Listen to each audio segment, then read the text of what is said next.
Alright guys, so the patch is out June 13th. That's when I'm recording this. I just opened Gwent, and here are the notes and stuff. These are all the cards that you can mill for full value and stuff, and I'm gonna do that for sure. So I want to record this video before I do that. Here's changes and stuff, and there's gonna be other videos from other people covering patch notes, but this video I'm recording is going to be about how to climb the ladder on a budget. So as you can see, let me show you here the rewards and stuff. So I'm at 3100 plus, so rank 16. I got 6 kegs for that.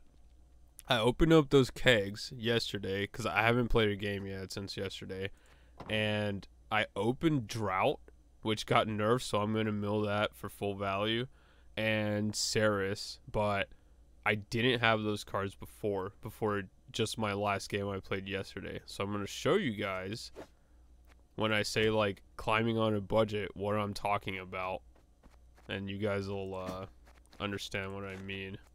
So standard only, so let's just go to the neutral so I can show you guys. So no Ragnarok, never had Ragnarok. I just opened Drought, never used it. Don't have Igni, don't have Villain Trettenmirth, don't have Ciri, etc. Regis, it's just insane. For Skellige, I don't have Coral, Hjalmar, Madman Lugo's pretty good too. Opened one of these yesterday, it's a premium one. Scoia'tael, obviously you don't have that. Northern Realms, I have nothing. I have all the basic stuff. Nilfgaard, I'm missing Tibor, missing Rainfarn. You get the idea. This is just climbing on anything that you open. Budget. I didn't have access to the game during closed beta. I just started playing it during open beta, so I started climbing with whatever I opened, whatever I could, and doing pretty well. I'm at 3100 plus without those legends, so it's not bad. And now that the patch is out, I've been waiting since they said that they're gonna give full value for the mill and all that stuff. So obviously I have a bunch of scraps here. They're the cards that I'm gonna upgrade to premium just to mill them and all that stuff. So I am going to be crafting the legendaries that I'm going to talk about now. So I have to just record this video now because I'm going to have these legendaries after this. So the way I think about the game is going to change and all that. Series, so ridiculous, dude. And then Igni's okay. This card's insane too. Villain Trettenmirth is just so insane. Even these nerfs that they did to them, and I'm doing quotation marks and stuff with my hands, but it doesn't matter at all. The cards are still insane. Ciri and Villain Trettenmirth, it doesn't matter that they're down 2 points or whatever. But yeah, anyway, so let's cover what you need. I'm just gonna give you 3 tips for climbing on a budget, and I'm just gonna say now, it's not easy. It's going to be hard because we're just going to cover why, right? But let me get out of here and then let's go to cover some stuff. So I'm at deck selection here. These are just ideas I have for the new patch stuff coming out. But so these 3 decks are the ones that I use, and I just named them here so you get the idea about the MMR ranges and stuff. So the first thing for climbing on a budget that you have to do, the most important thing, first and foremost, you have to play tight. You're gonna go up against decks and cards in general that are just more powerful than the stuff you have access to. So you have to overcome a resource advantage that your opponent has with your play. That's the only way. That's the only thing you can do. You have to make the most of the cards that you do have. So you had to play tight. Like, that's the first thing. It doesn't, like, most people are like looking at deck lists and all this stuff. It's like, you know, like, show me what you're doing and whatever. But you have to play. You have to play the deck. You have to play the situations and understand. So I'll show you guys the first. This is the first thing that I made with just like the basic legends. This is what I did. That I played to get up to 2100, 2200 basically. So this deck, obviously, you're playing a lot of bronzes and you have the silvers. And I like, you know, I didn't have all of these silvers obviously at the beginning. I ended up like filling it out, but this is like very budget, so I'm fine showing this. And these are just basic rares that are legendaries that, you know, it doesn't make sense if you have more cards, but when you don't have cards, you just use what you can. Actually, I was using Geralt, the 10 power one, but I milled it. The card is so bad. But yeah, I was using Geralt in this deck, but I milled it. But anyway, so I'll just get into the second point so you guys get the idea for climbing on a budget. You have to build a powerful deck, and that applies to not only building on a budget, but just anything in card games. And if you're trying to get into ranked and competitive and all that, what your deck does has to be powerful at a base level. Okay, so what I was doing with this deck, which I'm sure you guys could figure out if you're seeing what's going on here. So I'm playing the brigades, and of course Calvate with emissaries and all that. It's awesome. Like, you can find any bronze units that you want basically in the deck. It's so good. And Kahir also duplicates the hero, so you will go through your entire deck every single game and find all the bronzes you need. So what I'm doing here, obviously thinning the deck with the golems, finding brigades, playing the spies, as many spies, you know, as you can get through and all that, and having huge brigades at the end of round 1 that you can give resilience to. So, and I played Ox to be able to unlock them if they got locked, but I didn't know, because it's like, you know, like, I'm new to Gwent. I didn't play during closed beta, that if you give it resilience and they lock it and you unlock it, it doesn't get resilience back. So it's like, you know, like, I didn't know what I was doing or whatever, but it's fine. But yeah, so the idea is all the brigades are getting triggered by all of this, and you're building them up and giving them resilience. So carrying over, you know, something like between 30, 40, 50 stats or whatever, that's pretty powerful. And it was good enough to get up to roughly 2100, which is okay, you know. So let me show you guys the other ones that go into another point, which is countering the meta. So that's number 3. Like, you need to, so you're playing tight, all right? You have very limited resources, but it's okay. You can overcome resource disadvantage with your play. In most cases, you know, like, some cases there's nothing you can do, or you get bad draws and whatever, but that's fine. Then you build a powerful deck where the base of what you're doing is power. Like, so I showed you the Nilfgaard version. So this deck, the Skellige version, it ended up being that people caught on to how, like, insane Skellige was, like, after I was playing it.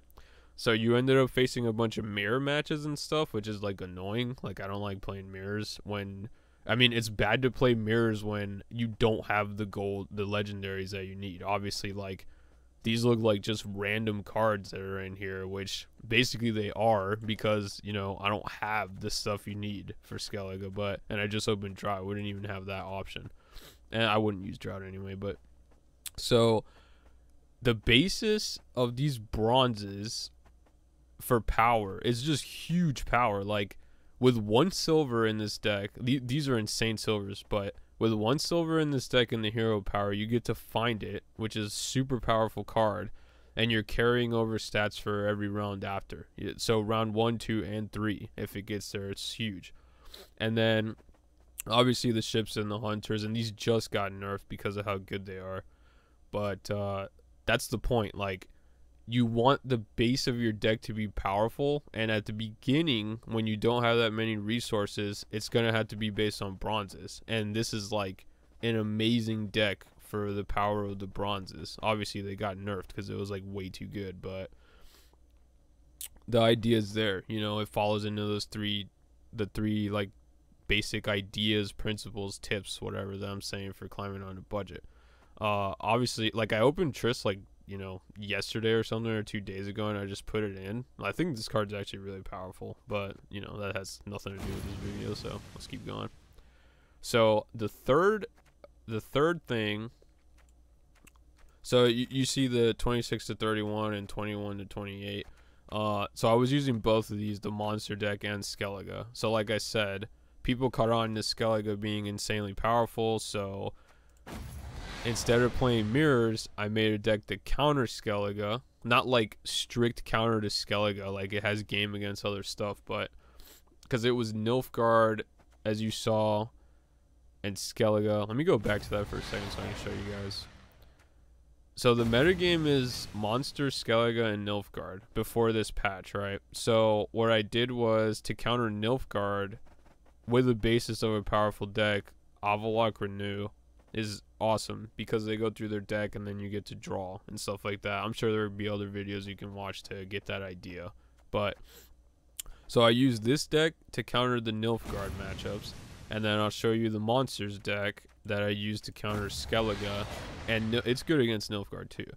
So here you go. This is the deck again. Like the power with monsters though is a different thing. It's like inherently not as powerful as Skellige on the basis of the bronzes, but it has a lot of interaction. Like you have Weathers, you have Twisted Mirror, which is great against Skellige and Nilfgaard, and the main card is Succubus. So I was thinking about how I can counter what was going on. They have huge brigades, they have, you know, giant ships and hunters over the rounds and all that stuff.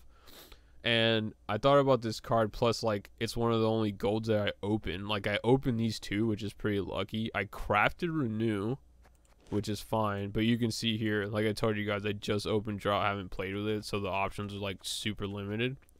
But Succubus was just good enough. Like the card itself is good enough to make this deck and it be fine between this MMR range until, you know, until the new patch and you can do other stuff. So I used this deck to play against Nilfgaard and Skellige. Like it felt like the mirror match is horrible. Obviously, like you just don't have the right golds for the mirror match and all that stuff, but you know, it's okay. That's what we're talking about, is trying to make the best out of the resources you have. So what I did was I used this one to counter Nilfgaard and Skellige, and then Skellige for just like any general matchup. Non-mirrors, I really don't like playing mirrors there because obviously you don't have the right golds. So the idea is you make, so just covering the 3 points, you have to play tight no matter what. No matter what you do, you have to play tight, because otherwise you cannot overcome that resource disadvantage of you being on a budget with limited cards to play and your opponents possibly not being, right? So second point, the deck has to be powerful. You have to build something that does something powerful at a base level, so that's another method for overcoming a resource disadvantage. If what you're doing is more powerful at a base level than what they're doing, then it may not matter that they have certain golds that you don't have, because your deck is just overall more powerful, just a better deck in general. And then the third point is to counter the meta. You're going to be facing, like, there are going to be some decks that are for sure defined as tier 1 or what people are testing at a certain time because some cards got changed and all that. In that case, you want to build something that actually works against it. Like the idea that I explained with the monsters deck to counter Nilfgaard and Skellige to counter Nilfgaard as well. Plus, it's just like super powerful, and you know, etc., etc. And this was like the you know, the basis, the very beginning, where you just have bronzes and the neutral legendaries that they give you and all that stuff, you know. Like, I would not, you know, up to 2100, whatever, but you just can't play a deck like that at a higher level. Like, these decks you just need the right golds and stuff, and the decks are still fine, but other than that, no. So I had to cover this video now, because since I've been saving up to craft and stuff, I am going to be crafting the legendary. So like I said before, the way I think about the game is going to change and all that, and I'm pretty sure that I'm going to like skyrocket in MMR after I have these legends anyway. So I'll probably just make another video or something when I get like top 10 or something, which may not even be that far out, maybe a couple days or something. But alright, that's gonna be it for this one. If you guys have any comments and stuff, like, I love deck building in general, no matter what, in card games or any game I play and all that. So if you guys have like questions about what you can do with certain cards that you have and what you don't have and stuff, I'd be happy to help with that too. So if you guys want to leave comments or follow or anything like that, that's cool. So I'll see you guys later.